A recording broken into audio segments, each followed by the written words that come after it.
Kwame Wilson, also known as Young QC, was given 99 years in prison for hiring a gunman to kill his mother, Yolanda Holmes, back in 2012.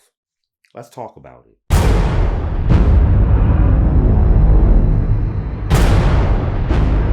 Yo, what's up? I'm Jaded Nerd, and I want to talk to y'all about this situation with Kwame Wilson.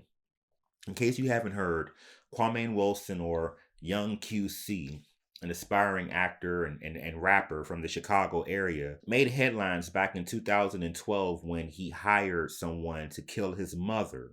This story was very disturbing because she was a prominent uptown stylist. She was known for her community outreach. She did a lot of back to school drives for supplies and was just known overall as being a nice person and just always looking to do something and give back to others. That's what she was known for. She was also known for making sure that her son, Kwame Wilson, had a good life and that he didn't have to want for anything materialistically. The reason why she made sure he had everything, she was trying to protect her son from what happened to his father.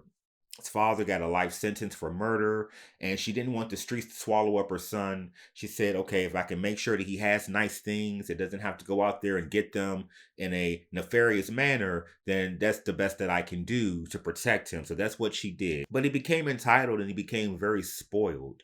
And family members, friends, former classmates basically talked about how he wanted attention at any means and he was always wanting to be seen. And unfortunately, it kind of came to a head because he had his mother killed, cleared out all the bank accounts, received all of the life insurance policies in her name, and then began having this very flashy, extravagant lifestyle that he flaunted on social media. He did a lot of things that in hindsight, people said, okay, that's suspicious. But at the time, people were attributing these behaviors to just being in grief or perhaps in shock.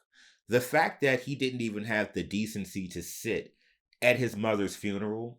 Typically, if you're close to the person that has deceased, you sit in the front row. If you're a closer immediate family, and he wasn't even there.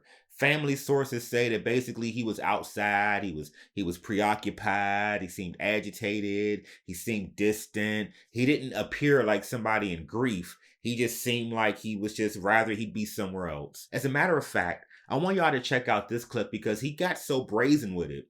He actually goes into a bank and takes out 20 grand and decides that he's going to floss for his following. So I want y'all to check out this clip. It's something he posted on YouTube years ago. Check this out, and I'll come back with the rest of my commentary. Millions in the ceiling, millions in the ceiling, millions in the ceiling, millions in the ceiling. Shoppers in the closet. Yeah, man.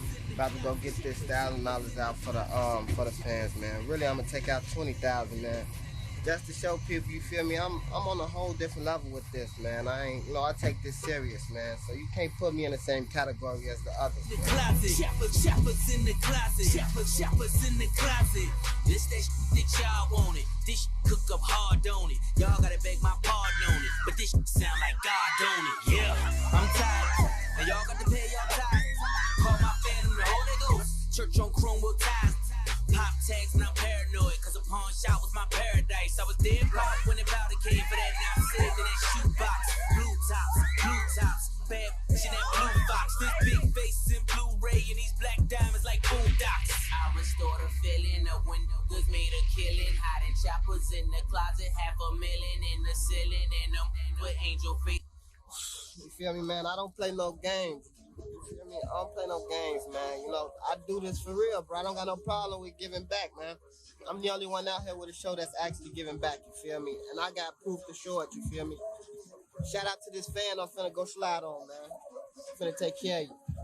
Millions in the ceiling, millions in the ceiling, millions in the ceiling, millions in the ceiling. Shoppers in the closet, shoppers in the closet, shoppers in the closet, shoppers in the closet. Millions in the ceiling, millions in the ceiling, millions in the ceiling, millions in the ceiling. Shoppers in the closet, shoppers in the closet, shoppers in the closet, shoppers in the closet. That is just disrespectful. That is heartless. The fact that he's responsible for his mother dying, he's taking the money, and then he's just living a most disrespectful life, and he's not grieving at all. no remorse, no contrition in any sense of the word. So he's convicted for hiring the guy. And the guy is somebody that he knew, Eric Spencer, and he had his girlfriend actually drive the dude over there to make sure that it's carried out. Because even after initially when he shot her, he told the dude, go back and stab her to make sure she's dead. That's basically all he cared about. Make sure she's dead. I want to make sure I get this money. And it took a very long time from the trial where he was convicted to finally getting a sentence. So we get a sentence. He gets 99 years in prison. Eric Spencer gets 100 years in prison. And even when the judge asked him, did he have anything to say, all he said is that no one loved my mother more than me. She was all I had. So again, detached, very distant, aloof. Like he really doesn't care. Like I guess he felt like he didn't do anything wrong. I mean, he admitted that he did it for money because he wanted the financial gain. And it's extremely sad. We see this far too often. You have a son or a daughter and they are spoiled. They are entitled. Their folks may have struggled or may have had a lifestyle or a life or an upbringing, and they want to make sure that their kids don't have to go through that. They want to make sure that they don't experience that. They want the best for them. And what happens is that these kids grow up in these environments where they don't see struggle. So they become enamored with having nice things or accustomed or used to it. And then they try to present this, what you see in these videos and on social media and movies and TV and stuff like that. And they want to identify with that. And they want to let everybody see and believe, hey, look at me, I'm doing it on a large level. And it's extremely dangerous because look what he was willing to do to do that. He was never grateful. He was never appreciative. This woman is dead, and she's dead and gone because of his greed and his avarice and his desire to have everything he could have without any moderation.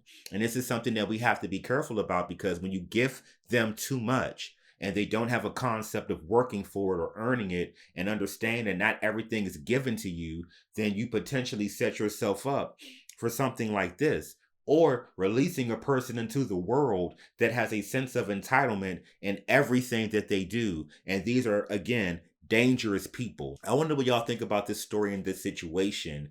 I'll post some links to some of the articles.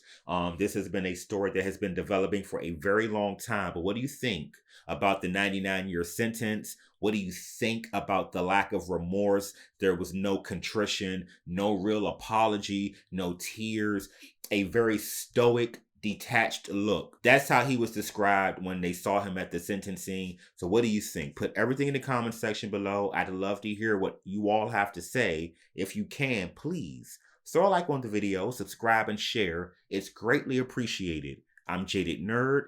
I'll talk to y'all next time.